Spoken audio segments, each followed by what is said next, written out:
ఇప్పటికే ఎస్కార్ట్ వాహనము ప్రస్తుతం అయితే వాహనాలు బయటకు వస్తున్నాయి. కొంత సెక్యూరిటీ అరేంజ్మెంట్స్ని చూస్తుంటే కాక మరి కాసేపట్లోనే ఆమెను మనం విజువల్లో చూడొచ్చు, విజువల్ చూడొచ్చు. మనం పూర్తిగా కూడా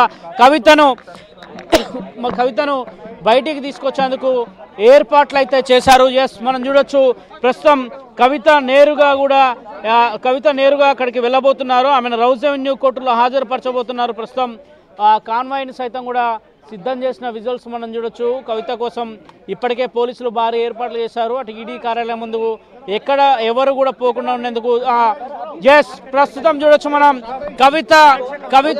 కవిత వాహనం బయటకు వస్తున్న విజువల్ చూడొచ్చు. ఆమెను ప్రత్యేక వాహనంలో కవితను బయటికి తీసుకొస్తున్న విజువల్ చూడొచ్చు. ఎస్, కవితను విజువల్ చూడొచ్చు.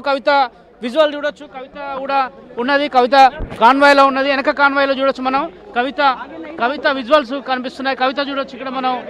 ఎస్, ఎమ్మెల్సీ కవితను కోర్టుకు తీసుకెళ్తున్న విజువల్స్ని మనం చూస్తున్నాము. విజువల్స్లో పూర్తిగా కూడా చూడొచ్చు. విజువల్స్లో ఎస్, ఇక్కడ మధ్యలో కవిత మధ్యలో ఉంది. కవిత చూడొచ్చు. కవితని నేరుగా